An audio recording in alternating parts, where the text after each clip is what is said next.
Took you long enough. I mean, we all saw this coming from a mile away. From the start of ACC play, there is one thing that is guaranteed with Miami.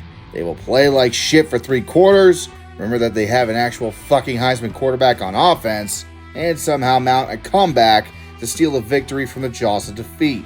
The game against Duke should have been the canary in the coal mine here. The final score did not reflect the game.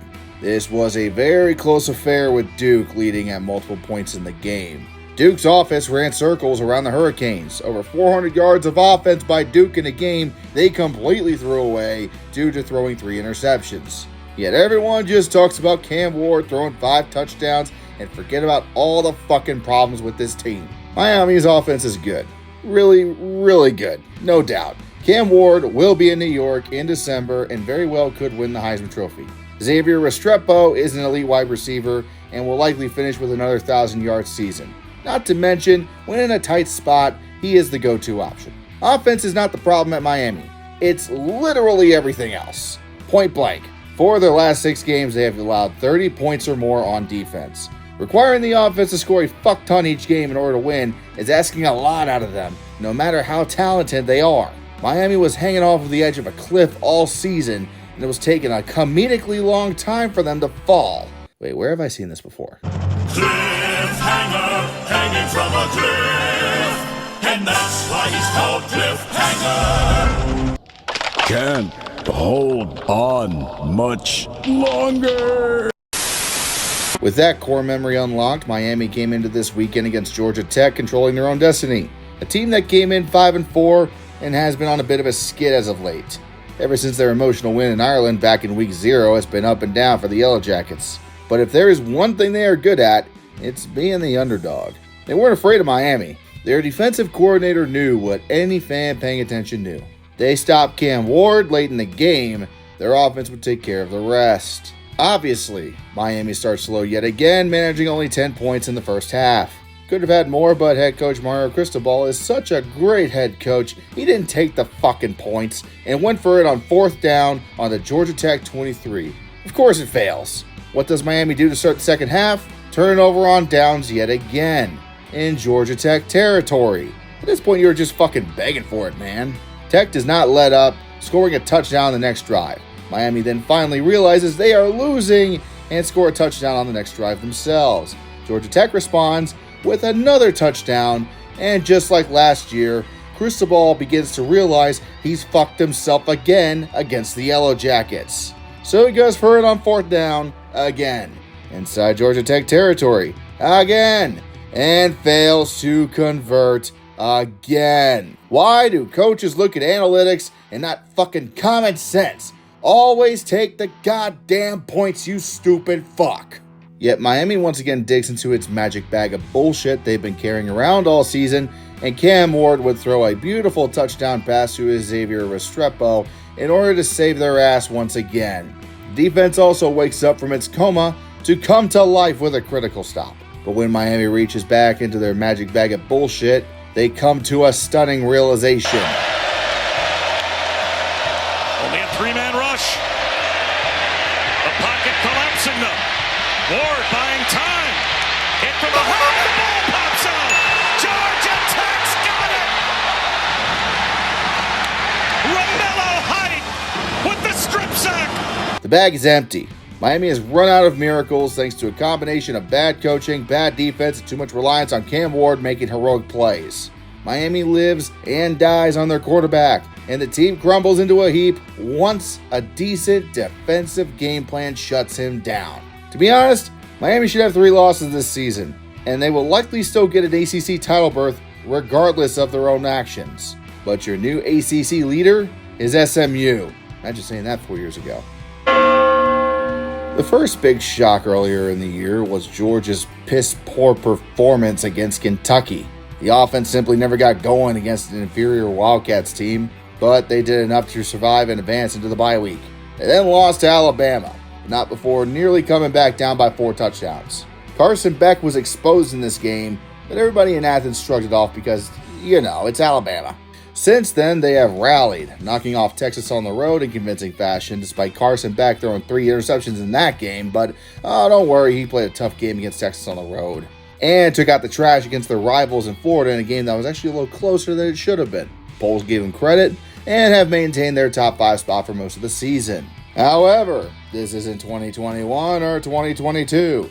It's 2024, and these Bulldogs have fewer teeth than they used to. Carson Beck is fucking awful. He's thrown 17 touchdowns, yeah, sure. He's also thrown 11 interceptions, more than double the number of interceptions all of last season.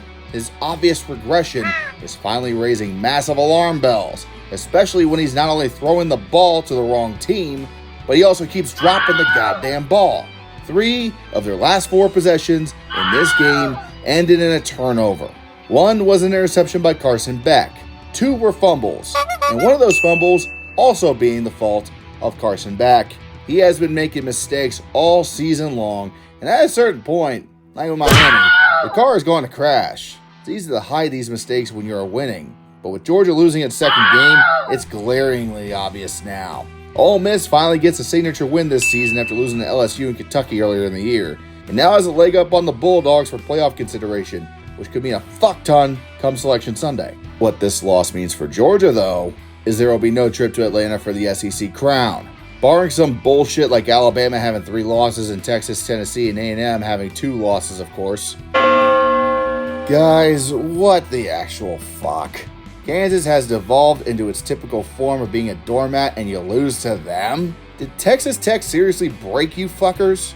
You have been solid the entire season, and it took some rain, Red Raiders, and a fucking Jayhawk to derail it? It wasn't like Kansas was a come-from-behind win or anything like that. They straight up beat your asses from pillar to post. They took the lead late in the first and never looked back.